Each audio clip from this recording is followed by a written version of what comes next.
This is the Media Police Post from the Fort Hall School of Government. In this show, we police the state of truth in the Republic. And because truth is communicated to us by journalists and analysts, we have made it our civic duty to put it to the test. We advance from two truths about the media. One, and in the words of Roger Stone, the media is either lazy or evil. And for the most part, it is both evil and lazy. That is why the truth, their truth, must be put to a test. Two, another confirmed truth is that journalism is verified gossip. In fact, what is presented to us as news analysis is gossip that has been verified by journalists. This gossip has to be ground-truthed. We will monitor columnists. We will assess the state of truth in what they submit to the Republic, and we will pass verdict on what is true and what is not. For the record, we are not journalists. We are thinkers. We are not lazy or evil, and we do not verify gossip. What we give you is the truth that sets you free.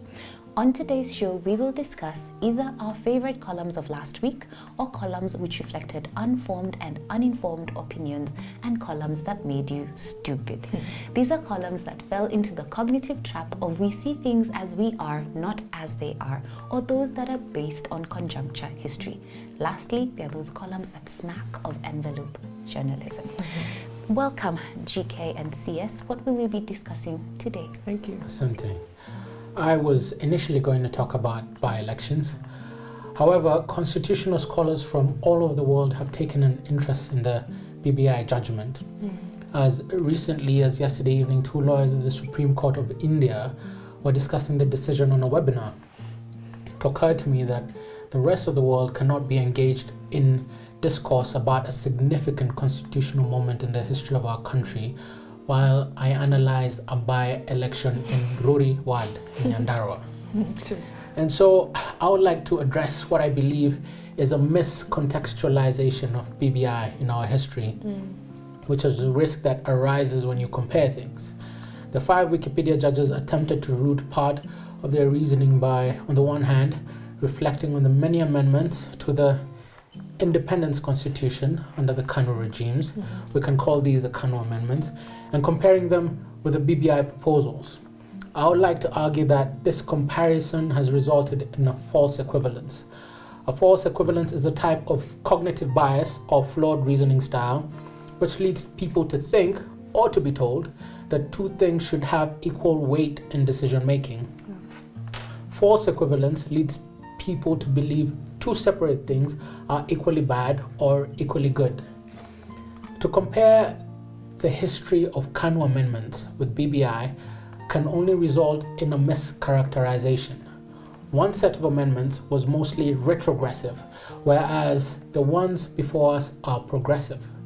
One set was done entirely in Parliament, while the ones before us involved a task force, 7,000 people in 47 counties, more than 400 past and present leaders, a validation exercise that involved more than 900 people, an endorsement of 5 million signatures, a draft bill ratified by 44 out of 47 county assemblies, and more than 2/3 of both houses of parliament. It is not fair to compare things which are not alike simply because they are both called amendments or termed as amendments. When we look at the period from independence to the early 2000s, we notice that some of the first few amendments to the old constitution were meant to facilitate or reflect the transition to a new republic. For example, references to the Governor General were replaced with references to the President. Another example is the privileges and prerogatives of the Queen were also transferred to the new republic. However, a vast majority of the amendments, especially in later years, were designed to claw back power to the center, claw back devolved functions, claw back at institutional independence, and even distort the separation of powers. Ultimately, the prime motive was the creation of a presidency that overshadowed and dominated all other constitutional institutions and organs.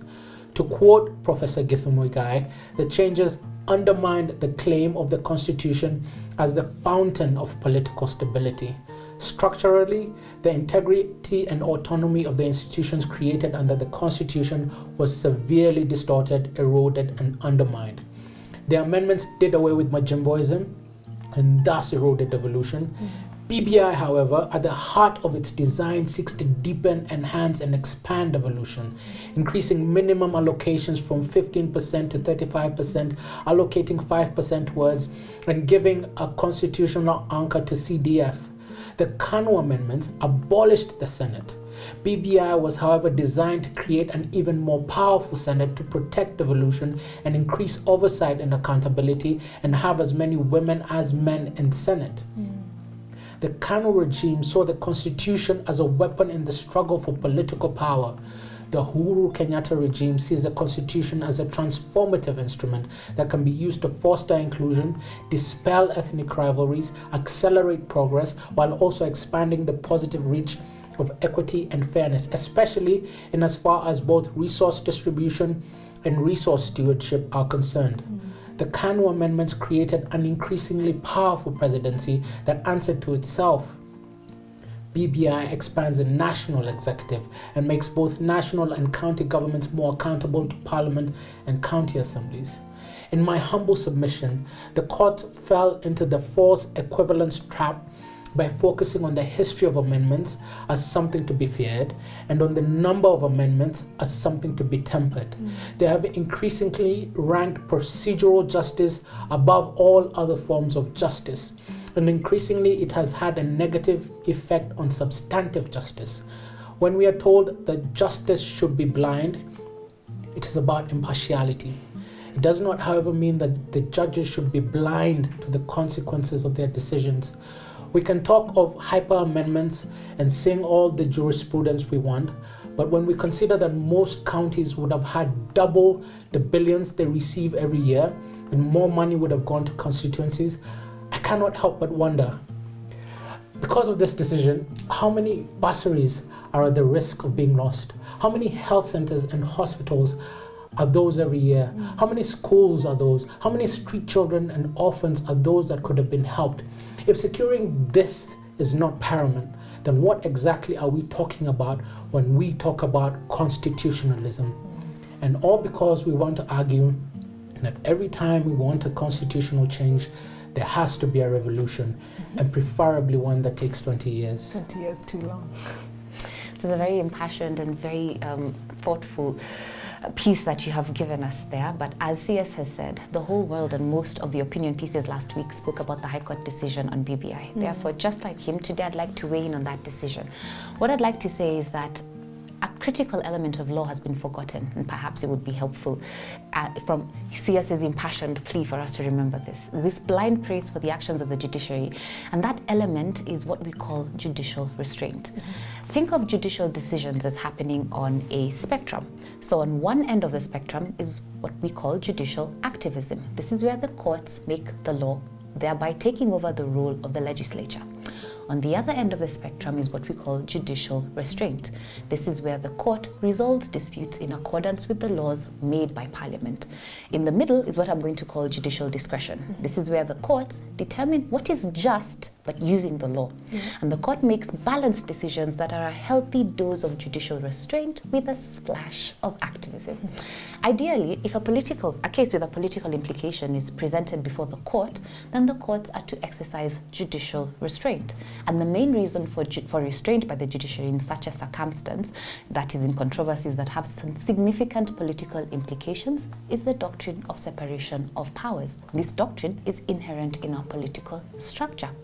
But Kenya is currently living through an era of populist criticism of government and general distrust of legislators and the laws they make. The result of this hostility has been the emergence of judicial activists. The judges in our courts now see themselves as quasi-legislators with a license to speak out on all issues and resolve any and all controversies that litigants may choose to present before them. When you have an activist judiciary, you cannot entirely trust it to interpret constitutional principles. Why? Because the courts in Kenya are accountable to no one but themselves. And when a court is made up of members who are unknown to the public, using a process that is not clearly understood, and it makes a declaration that an action that was approved by a majority of legislators or by the people themselves is unconstitutional, I would start to worry. But there is a solution. We could make a constitutional amendment and elect judges of the High Court in the same way we elect MPs. Wow. Okay. In America, the federal judiciary is unelected, but the state judiciary is elected. So if the judiciary in Kenya is going to be activist in nature, then maybe we need to change the constitution and make it more accountable to the people. Appoint the Court of Appeal and Supreme Court judges, but elect High Court judges and limit them geographically to the county that elected them. Wow, I like that. I wonder if people would submit to that. So today I looked at the article titled "Shunned by Backyard, Lonely Final Lap for Lame Duck President." And it left me feeling a little stupid. Macquarie tells us that the loss of the by-election fiasco and the BBI court ruling are two events that have, in his words, fully launched the president into his lame duck days. Now, what is a lame duck politician? In nature, a lame duck is a bird that can't keep up. It's easy pickings for predators. As of the 19th century, it became a term that referred to a politician who remains in power but will soon be replaced by a newly elected successor. As a result of a clear successor, the leader is seen as having less influence. So we can agree that Uhuru would be a lame duck on account of that he has nearly finished his 2 official terms. But because there's no clear successor, we cannot argue that Uhuru has in fact less influence. There is simply no consensus on a successor at this point. And Uhuru still wields power in 2 essential forms. One, he can use Article 261 to dissolve Parliament, as advised by Maraga, and this would have distinct implications to his term and those of MPs, given that the Constitution is currently unclear on whether dissolving Parliament would result in a by-election or a general election. So we don't know if it would extend his term or not. 2, despite the court ruling on BBI, Uhuru still has the options in the process of amending the Constitution. He still has Article 256 through a parliamentary initiative. Now, Macquarie would have us believe that because of one ruling, the president is without power. Yet he has tried and tested his might in Parliament, and we know that he has that option. Now, because Macquarie is focusing on soap opera politics and so gives us a shallow conclusion that Uhuru is a lame duck because of losing 2 by-elections, I had to sigh. In fact, what Uhuru has is a time crunch to finalize a legacy, one that comprises of a country whose GDP has doubled since he took over in 2013 to about 100 billion, one that saw 100% transition rates from primary to secondary schools, one that saw an increase in TVET institutions from 700 TVET schools in 2012 to 2,000 in 2019. In Uhuru's term, literacy rates have improved by 88%. By 2020, 8 million households were connected to power. Life expectancy has jumped to 68 years old, to name a few. So the president is not lame. He's a man in a hurry. He's not so concerned about being liked. He wants to get important things done. Yeah. I do agree with you.